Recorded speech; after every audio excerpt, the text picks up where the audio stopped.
Hello, thank you all for your patience while we were sort of sorting out some of our YouTube issues. Welcome and thank you for coming.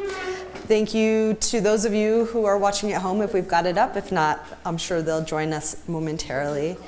My name is Paloma Lopez. I'm the Education Manager at the Indian Arts Research Center here at the School for Advanced Research. SAR is situated on traditional Tewa lands. Our campus is surrounded by the landscapes of Pueblo, Apache, and Dine communities, all of whom maintain vital connections to this place. Thanks again for joining us for the fourth and final event of this year's Native Arts Speaker Series, Weaving Histories, Stories of Tradition and Innovation in Pueblo Fiber Arts. We have been so fortunate to have really incredible speakers this year and are thrilled to close out the series with our 2014 Eric and Barbara Dobkin Native Artist Fellow, Iva Honyestewa. Honyestewa is a basket weaver, jeweler, and community member of Sungopavi Village in Second Mesa, Arizona. She is an advocate for youth and people focusing on retaining and restoring the richness and depth of Hopi culture. She has worked in many areas of community service, business, and government programs, all related to traditional Native knowledge, as well as with community building programs, which include youth services, education, substance abuse prevention, nutrition, and health. Honyestewa focuses on providing support for the arts, Hopi language, and Hopi foods. Please join me in welcoming Iva.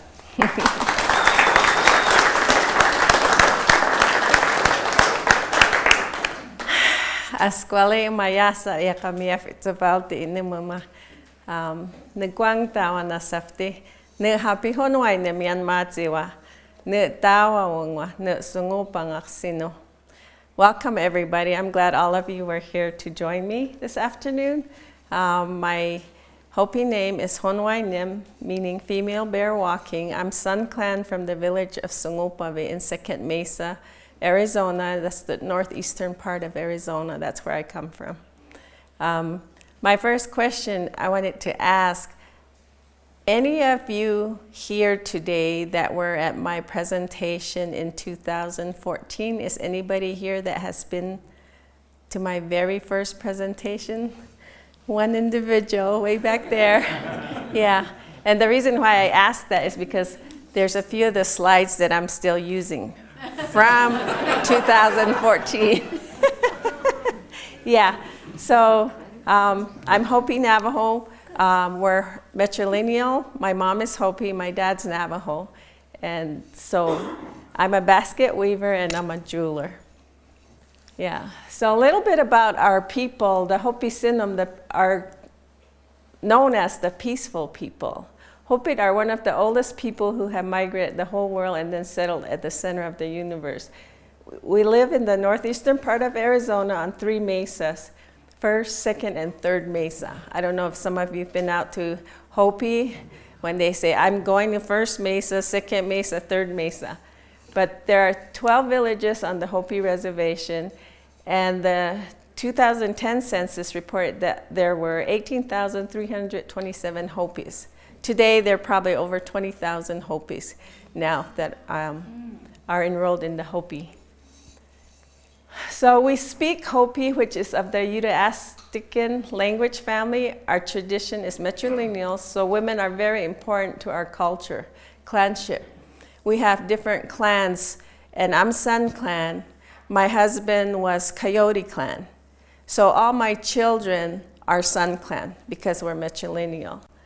Our tradition, Sungopavi is where I come from. The mother village is the one village that still carries on the 12-month ceremonial cycle, which includes the women's basket ceremony, Lalgun, that takes place every year in October.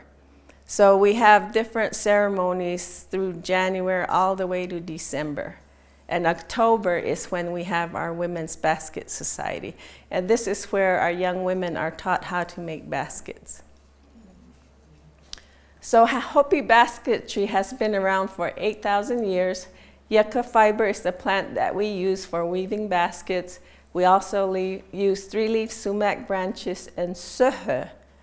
I don't know the English name of suhe, But I asked one of my cousins, clan relatives, Kathy Koyahuyu, some of you, if you collect baskets, Kathy is my clan relative. And I think she called it galeta. It's kind of like a weed type. But I recall, I think she called it galeta. But that's what suha is what I understand. Yeah. Okay. So the Hopi way is to respect the flora fauna of our planet. So when we go out collecting yucca, I go out, collect, and I always put offerings out, cornmeal, saying thank you for allowing me to take this from you and providing for my family. And that's the connection we have to Mother Earth. Whatever we take from the land, we have to put something back. And usually it's cornmeal, or if we don't have cornmeal, it's any food that we might have with us. Then we just put a piece down for offering. So we take from it, we have to give back to it. My teachers of my basket weaving include my grandmother, Esther Hunani. When I was 10 years old, she was teaching me how to make the coil basket. And this is the coil basket. And I remember making my very first basket. And they tell us that if you want to become a very good basket weaver, you go take your first basket down to a shrine and pray that you become a good basket weaver. Well, at 10 years old, I only did one and never took it seriously. So I didn't do anything anymore after that. And it wasn't till after high school, then I started weaving. And my mom was Shirley, she was already part of the Basket Society. And she knows how to weave coil.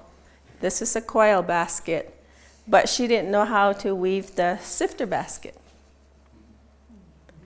And this is where Beth, the Honyestewa, comes in.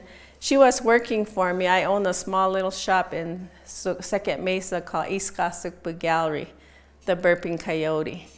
So if you're ever out there, look me up.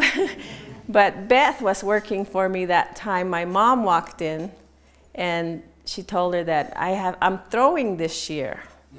In a basket dance, women are in a circle dancing, and there's like 2 to 4 women that come in and they throw. And traditionally, we throw our harvest of what we raised as crops and stuff. But now we do more modern, we throw groceries. And then at the very end, then they throw these baskets. If you catch one of these, it's yours. Yeah. But it's a very rough ceremony. If you catch it together with somebody, that's where the fight begins. And literally, they fight. And the rule of that is that if you get it, bring it up, it's yours. So you'll have several of those fights. But that's where Beth taught me how to make the sifter basket. And then I started weaving this for my mom. And that's where I learned the sifter basket was from Beth the Honyestewa. Iva Honyestewa is my godmother. And she, after I decided to go into the Basket Society, then she re-taught me how to do the coil basket. So Iva taught me the coil basket again. And originally it's taught by your godmother when you join the Women's Society. And when I went in, my godmother said, "What am I going to teach you? You already know how to weave baskets." I told her, "I know how to weave the sifter, but I don't know how to weave the coil. I did it years ago." So that's when she re-taught me. So there are 5 different types of Hopi baskets. The third Mesa villages include Ujaivi, Hotvela, Bakavi, and Munkabi. They make the wicker, willow, and sifter baskets. The second Mesa villages, Sungupavi, Musangnavi, and Subalavi, make the coil baskets, sifter baskets, sumac baskets, and piki trays. First Mesa women are more known for their pottery, where their bowls and stuff, clay work. Yeah. So these are photos. Yeah, these are photos of the wicker basket, willow basket, and then a sifter basket. In second mesa, the coil, the sifter, and then the piki tray. Okay. Go ahead. So the designs in our basket have both geometric forms and more symbolic significance related to our cultural teachings and traditions. So baskets that we use are utilitarian when they're the plain green. No type of dye, or they're the plain green. And traditionally, the sifter basket was used for sifting corn. And usually it's a big sifter basket. Then we sift corn with it to get the hulls off the corn. So that's why it's called a sifter basket. But it has all kinds of uses: drying peaches, drying green, wild, edible plants that we gather. It could be a fruit basket, a bread basket. I even hold keys and my mail in one. But it's just, you could use it for just about anything. And for social and ceremonial, in our social dances, when a female dances after her partner, which normally is a nephew, then we pay back with these baskets. Ceremonial, we dance with our baskets. And it also serves as a kind of currency, trading and paybacks, bartering, trading things. And then today we sell it as art for our currency. So this is a photo of my niece, Claire. She danced the butterfly dance, and we were preparing for her payback. So here are the baskets, and then we include some ceramics or pottery now. In the boxes are piki bread, the blue corn piki bread. And then she's carrying her piki. During this time she was paying back, I told her, you're gonna have to do your own piki. So she made the top part of that pan, that was her own. Yeah, and she was just learning. So we teach our young girls at a very young age to start making piki. Okay. So when I was here in 2014, these were my projects: building on life's creation with yucca, a new Hopi basket, the School for Advanced Research in Santa Fe. This is where I created my new Hopi basket, the Pootsaya. So this is photos of the very first piece that I made. Anybody in here own that very first piece? Now when I look back, I regret I sold that very first piece. But this was the very first piece that I made. And what I did was I did the coil, and then I tied in the yucca strands. And as you can see, it came straight up. And then when I looked at it, because of the colors, I called it the coming of spring. And that was my very first Pootsaya. And I was trying to figure out how to name this new creation that I made. I was saying, Puta is the coil, Pootsaya is the sifter basket. Puta Pootsaya. I had like 3 different names I came up with, but then I ended up with Pootsaya. And that's where the name came about, my new basket, Pootsaya. So this was the second one I did. And as you notice, the first one, this part right here, had a big old tie-in to it. It literally had its own stand on the first one. It was so thick. And I wasn't happy with that. So then with the second one, I tied it a little different, so it kind of went down. And when I did this one I literally had to sew 2 sections because it didn't come all the way around. And that was my second attempt. My third one, 4 directional rain clouds, lightning, corn, seed, rain, all in the design. I decided to go kind of square because when you do the sifter basket, it's square. So then I did this one, and if you can see how it came out nicer. Yeah. So that was the third one. Then the fourth one, this is where I copied actually a design from, I got to go into the museum vault and I saw a bota in there and I said, I'm gonna see if I can do that. So I did it, but I made a mistake. It didn't come out the way it was supposed to, but this was my fourth one. And you can see it landed really nicely on the bottom of it this time. So I liked it. So this was the fourth one and I called it my shining star. And here it is, the Pootsaya, the very first one that I was really happy with. And that was the bota, the design that I was copying, but it didn't turn out the way that one was. Yeah. So after I did my residency here, then I returned back to my village in Sungupavi.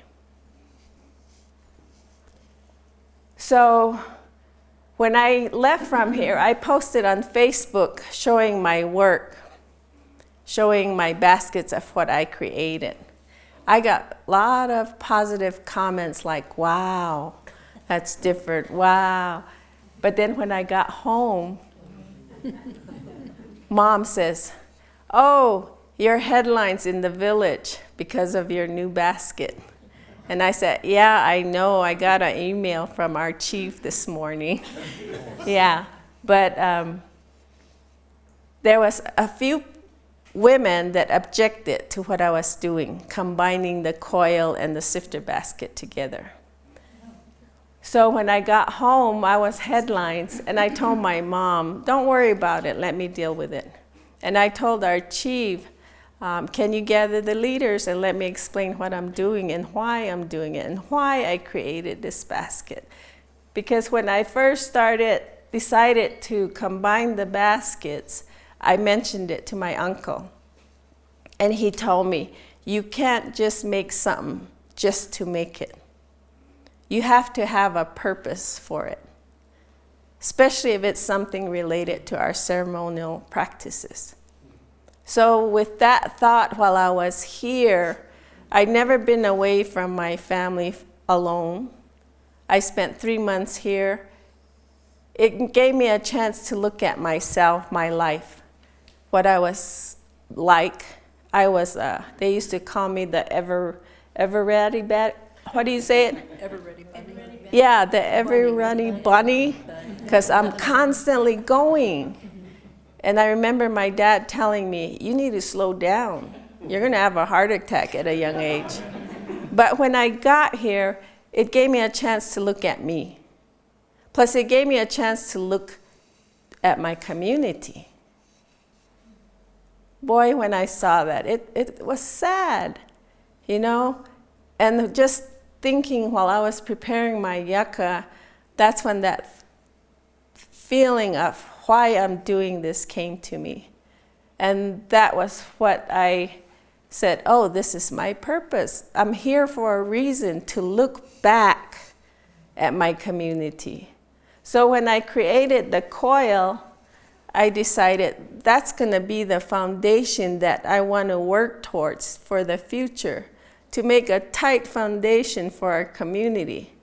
And then to add on the yucca strands onto the coil, I started out tying single strands to the coil, representing every single one of us, to bring us back together. Because without each other's, how are we going to make our community better? We need each other's to help each other's to look at what's going on and try to fix that. So that was the purpose of why I created Pootsaya, was to bring our people back together, so hopefully we can create a better future for our children and start educating each others that, you know, it's not safe if there's a lot of drug, alcohol going on. It's not safe. We have to teach our young ones how to protect, how to make better choices. So that's what this was created for. And that's the message that I talk about when I sell my Pootsayas, you know. And people that have purchased it say, we're gonna share your message. And that makes me feel good because there is a big message in this. So when I got back, we had our basket society going. And our basket leader, I went to participate, and she thought I wasn't going to because I was headlines. But when I got there, she came to me and she says, "I'm glad you came in." And I'm like, well, I'm part of the society. I have to be here, you know? And I guess she thought that because of what was going on that I wouldn't go in. But then during that time, I created one, and then I showed her and told her, this is what they're talking about. And I told her my purpose, why I did it. And she said, okay. And then she told me, all I ask is that you don't teach other people this. And I'm like, I can't do that. I did this for a reason, to bring people together.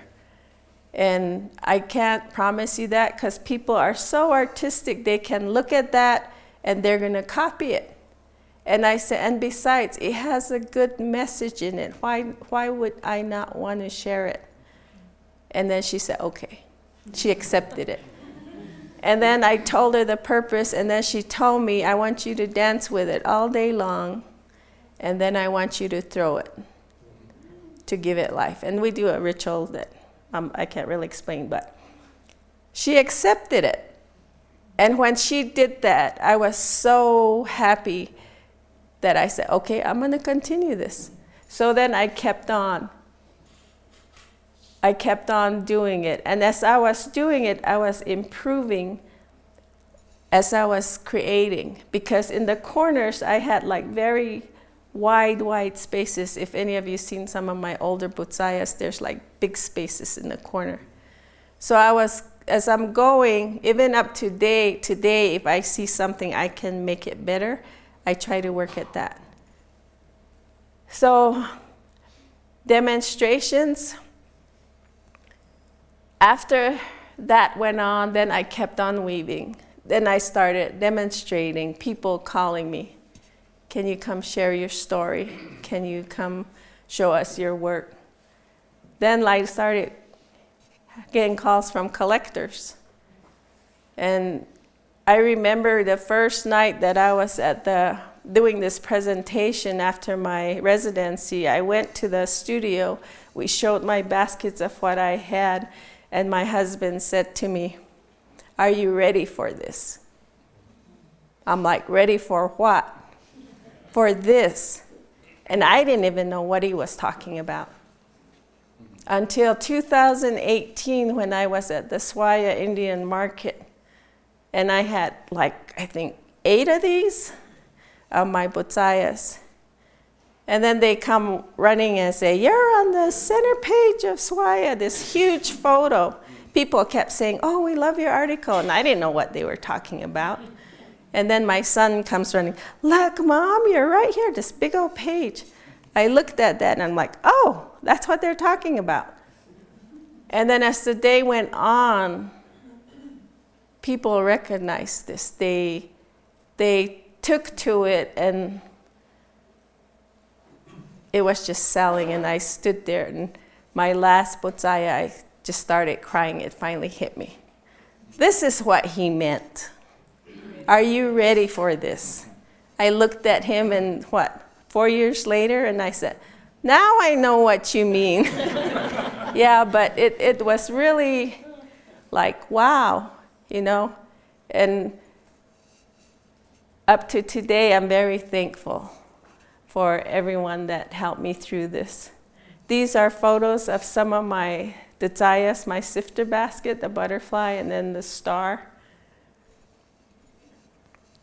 These are some of the baskets that I've created within the 10 years. It's been 10 years since I've been here. The spider being, and I number all my Pootsayas. As I make them, I'm numbering them. So this is 34, the middle one is 41, and then the eagle is 31. I've made 72 Pootsayas up to today. So The first basket is number 68, and the second is 69. These are Pootsayas that I have donated to ceremonies. These particular two, this one was donated to my granddaughter's payback partner. That one was donated to my clan relative's wedding payback, Hopi wedding payback. I've donated 10 Pootsayas to either a wedding payback, a payback, and to our basket dance society. We do have races sometimes that take place during the basket dance, where the men run and baskets are put for prizes as they come. So I've donated 4 pieces to our basket society for that race. This Pootsaya is number 971. I still have it. I made this last year in July for the Flagstaff Museum show, and it took 2nd place. It's one of the biggest ones I've ever made. It's measured at 31 to 32 inches. It took me 10 months to do this. When we went out to gather this yucca, they were so long, and we were searching for months. Actually, there was a guy that ordered this basket from me. And he says, I want a 32-inch diameter basket. We looked everywhere for yucca. We could not find anything that long. And one of my friends from Monkapi came to one of our dances, and he told my niece that he had yucca outside his carport that he wanted pulled, because every time he got out, it would poke him. So he told her, come get it, or I'm just gonna dig it up and throw it away. He said she never came, and then so he showed us a picture of it, and my son, Makwa, was counting the cinder blocks from his carport, and he looks at me and he goes, there it is. That's your yucca. And then I just said, okay, we'll come get it. We'll come get it tomorrow, I said. So me and my son and my niece, Claire, we went up there and he wasn't home. He said, I might not be home, but just cut them and you can take them. And it was a huge patch of that yucca. When we got there, we were cutting it, and I try not to cut the root so it will grow back, but he's like, after I told him we cut it, and then he goes, you should have just pulled it because I'm trying to move it. I said, but I don't cut the root. So as we were cutting it, I had a pruner and I put my feet down on it. My foot got stuck and I went falling backwards. And then I looked, and then my son and them came running, and I looked up, I said, I hope he has no cameras out here. But I fell. But we got all that yucca. When you make a basket, cleaning the yucca is the most tedious part of it. Very fine strands you have to pull off of every strand of yucca. And these were long. It took us 3 weeks to clean all that yucca, and it was a lot. It was a huge patch. So we clean it first, we split it, we sort them, and then we dye them. So the preparation is what takes the longest. The weaving doesn't take as long. It's the preparation that takes the longest. So I got all this ready. Then I started weaving the coil. And this particular, I called it my corn colors. There's the yellow, orange, and purple corn. And then the outer part, I said, are the sunrises, the sunsets around it. But there's a whole story to this of the 4 directional sacred mountains that we pray to for the rain clouds to come and bring water, rain to water our corn at the center of the universe. The black and white representing positive, negative energy, because you need that to be balanced. So that's what the story is of this one. But when I was weaving this, I was literally laying on it to weave it. And when I was going to tie it onto the ring, my son Creighton had to hold the ring for me to tie it, and I tied it to about right here before he could let go of it because it was so big. The ring is willow, and when I went to gather the willow, I had to look at the very tallest willow trees to try to get a branch that big. So we cut like 8 of them, 8 of the willow. And out of the 8, we got 4. The other 4 broke. And my friend, my niece's dad, her dad's brother, so that would still be her dad, my niece's dad, I asked him, my son had just moved to Phoenix, so he's the one that usually forms the rings for me, but he had just moved back to Phoenix, so I asked Nivati Dawahuya, the katina carver. So he's the one that formed the rings for me. And it took 4 months for it to set and dry in that position for the willow. And that's how I got the willow done. And I kept trying to keep track of how long, what I did with it, and it came out to about 10 months for me to actually complete this piece. Yeah. Okay, so I'm very fortunate after people started noticing my baskets. These are some of the presentations that right after SAR, the Southwest Journeys, invited me to do, talk about my basket, the Grand Canyon Conservancy, history behind the arts. Dent the Future, this one is a video. I don't know if some of you might have seen that video. It tells my story of everything I went through when I created this basket. They called me one day and they said, we want to hear your story of your Pootsaya. I said, what do you want to hear? And he goes, our program is called Dent. And dent means for you to put a dent in somebody's life, and you have 15 minutes to do it. I'm like, okay, sure, I'll try it. So then I did. I went, they have this huge clock in front of you, the timer. So they recorded me. It's on YouTube, or if you Google my name, it's Creativity to a New Approach to Classic Art. But that's where I told my story. And when I finished, I went down, and then the ladies came to me and they go, you made us cry. And I said, is that a dent in somebody's life? Yeah, but I got some good feedback, so I said I did make a dent. And then my next video was Meet the Maker, Arizona. That's one of my favorite videos that my niece, Iva Honyestewa, who is the only other weaver that presently is making Pootsayas, we were in that video. And then in 2020, last year, the National Museum of American Indian invited us up to represent the Women's Month. And there were 4 of us basket weavers. We were representing North, East, West, and South basket weavers.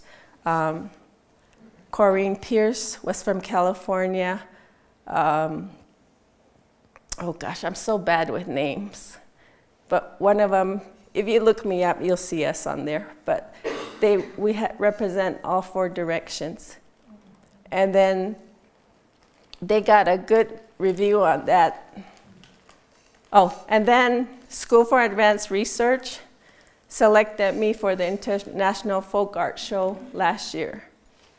One of the hugest shows I ever did. When I looked it up and they were telling me, you need 300 pieces to come to the show. I said, I only take 20 pieces to a show. You want 300? I said, there's no way I'm gonna make 300 pieces.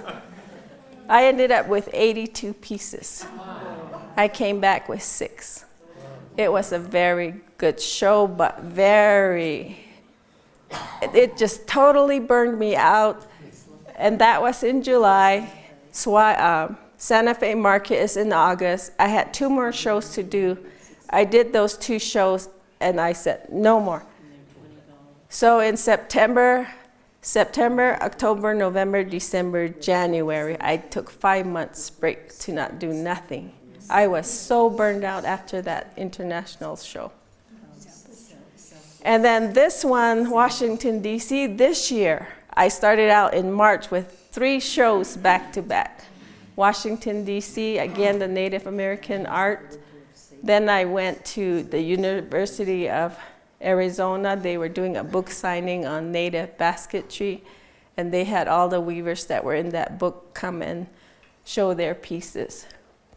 And then I had 2, actually, 3. Well, I'm missing one right there in March. Oh, the Heard Museum show was in March. So I had 3 just lined up right after the other. And then this is my last one I'm doing today, Native art speaker. I like that basket. This is my very last Pootsaya. Took 2nd place at the Heard show. I sold it the next day, number 72. Yeah.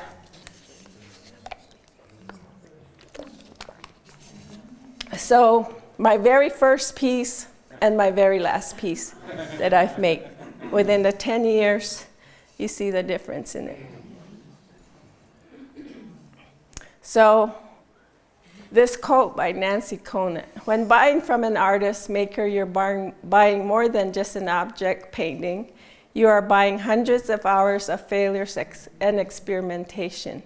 You are buying days, weeks, and months of frustrations and moments of pure joy. You aren't just buying a thing, you're buying a piece of heart, a part of a soul, a moment of someone's life.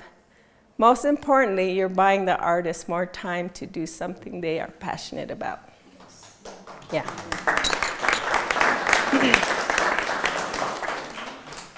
I just want to recognize and say there's so many people that helped me throughout these 10 years, but these are some of the few.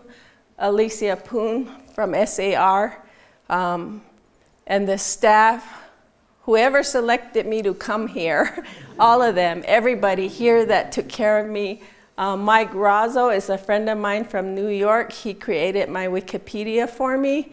He's coming this month to see me after 5 years. It was the last time I've seen him. The Hopi Arts Trail, they're promoting all the Hopi artists throughout through their Hopi Arts Trail. The Museum of Native American Indian Arts for recognizing us and inviting us. And my family, who was always there beside me, supporting me. The Grand Canyon Arts Program, University of Arizona, Diane Ditmore. And then again, the Museum of Native American Indian, Washington, D.C. Yeah, but thank you, all of you, for joining me today. Pasquale. Thank you. Any Thank you, Iva. questions? Thank you so much. Yeah, and we are going to open it up to questions. Sorry about that. We have time for 2 questions. I was thinking about what you said about all the time that goes into it, whatever. How do you even put a price on what you put into it? How do you determine that? My friend Mike Razzo was pricing for me. Actually, a friend of mine from out home, Aline Atukuku, she was a basket weaver also.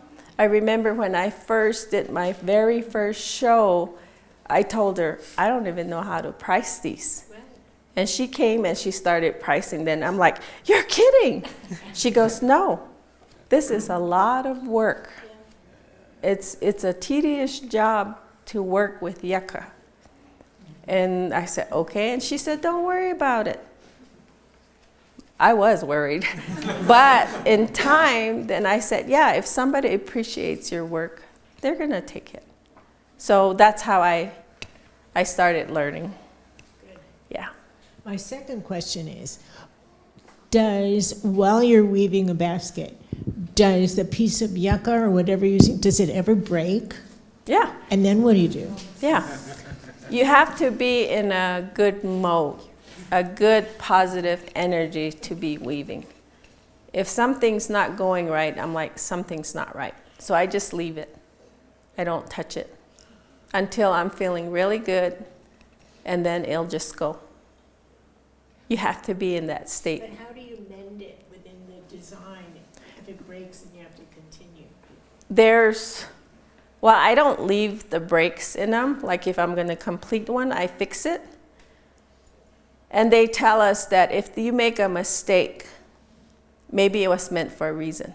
So I tell whoever's gonna purchase it, we call it a tevoila.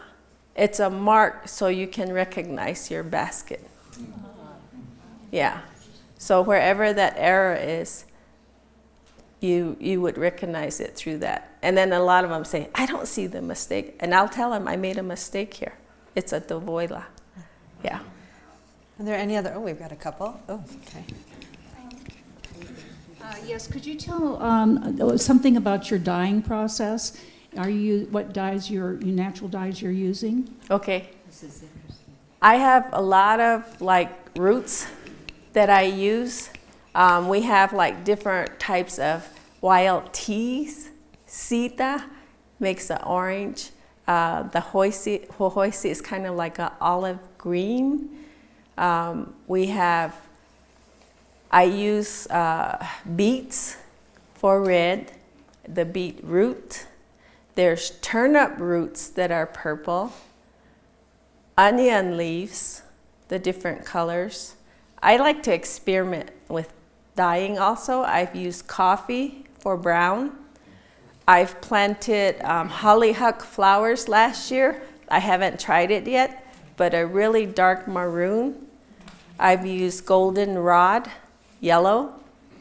The three-leaf sumac branch, you can use all of it. The branches, the leaves, the roots for red and orange. And then I use the commercial red dye for my teals, sometimes purples, the dark purples, the real bright oranges.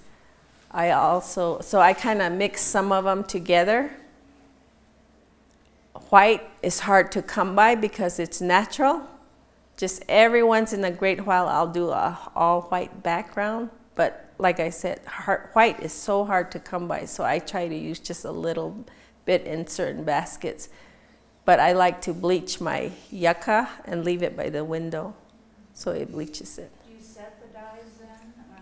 How long do they soak? I boil them, and then I add either salt or I add vinegar to it to hold that dye. Yeah. Okay, we have another question back here. We'll come back to you. Thank you. With reference to soha, it might be what we call devil's claw. No. At least it's referred to as that in one of the SAR publications. No, devil's claw is a whole different plant. They use that for black. Yeah. Yeah. Soha is more of a almost like wheat, but very finer. I see. Yeah. It's a finer stem. Yeah. So that's a comment. Question is, the yucca that you're using, is that what is commonly called banana yucca or yucca glauca? I don't even know. Oh, okay. I just know I get it out on Hopi. It's not narrow leaf. It's not Hopi narrow yucca. leaf, is it? It's not the narrow leaf one. It is the narrow leaf. And it's not like New Mexico yucca is very thin. When it dries, it curls. Our yucca is thick. It kind of has a hump and flat in the back. It's thick. So when we split it, we use the flat to do the sifter part of it. And we use the top to do the coil. I have a quick question since I'm right here. Okay. I'm curious, the gentleman who ordered the basket, did he ever get it? No, it's still right here. Just wondering. He told me, he went to one of my shows in Flagstaff, and he saw this one, and he asked me the price of it. And then so when I called him and I said, your basket is done, and he goes, how much? I told him. He goes, oh, I thought you were going to sell it for $2,000. And his wife in the background goes, you saw how much the other basket was? It's not going to be $2,000. Yeah. She got after her husband, and he goes, oh, I can't afford it. I said, okay, but thanks for the challenge. I created my biggest basket. I said, if it's meant for somebody, it will be meant for somebody. But thank you, I told him, because that was a challenge making the basket. And that's what I took it as. I didn't get discouraged. I just said, thank you, because I created my biggest basket. Yeah. We have a question here. You mentioned that your first basket you weren't interested in, and then you went off and had some life and came back and decided. What made you decide to join the Basketry Society? Because I started weaving for my mom, and I wasn't in the society. And then some women start saying, you can't be making that, you're not part of the women's society. And I didn't want to hear that. So I said, I'm going to go into the women's society. But when I was here at SAR and did research with the basket history and everything, everybody made baskets. Men, women, children, because long time ago, this is all we had to use. We didn't have our glass plates, our plastic plates. This is all we had, so everybody made it. So when one of my male friends told me, oh, somebody told me I shouldn't be doing this because I'm a male. I said, after my research, everybody made it. And I don't know when they started saying you can't make those baskets until you're in the society. But if you look back at history, everybody made this because we had to have it. That's what utilitarian use we had at that time. So I always say, I don't know when that all started. But I encourage him, if that's a gift for you, go with it. Because that's what they say. If you're very good at something, it must be a gift. Why should we discourage people for that? It's theirs. Nobody can take that away from us. We have time for one more here. I actually have two questions, so if you want to do just one, that's fine. I was wondering about your fingers and hands when you're first starting to weave baskets. It must be an element of pain to it. Is it abrasive? You get sore in your fingers, and if you're like me last minute, always preparing last minute, you go straight 2 weeks of weaving, Yeah. you're wetting your hands and they start cracking, and that hurts Yes. once it cracks. Is there a way you treat that? I was telling them I use this hemp balm. At night I put it on, and it really works well. Yeah, because the stinging and every burning, it helps that. And can I have one more question? I'm interested in these upright handled baskets. Could you tell us a little about those? These are my very first 2 peach baskets I created. I'm the type that always I want to do something different. And that's how this came about. But I decided I wanted to do a peach basket. So this is made with willow, and then I mixed it with yucca to see how it comes together. There's a rain cloud here for the green pastures to wet it. But traditionally, the peach baskets have a flat. But then a friend of mine, sitting over there, taught me this step thing. And I said, I want to try this. So then I started this, and it was hard. It was hard. But this is my very first 2. And this, I split in half to give it color to it, and then made it all handled. And this stick on here, I went out to my wood pile, cedar tree wood pile. I got a stick and then cleaned it and sanded and added on for the handle. Yeah. But those are my very 2 first. Okay, thank you. Yeah. Thank you everyone for coming. Give it up to Iva. Thank you.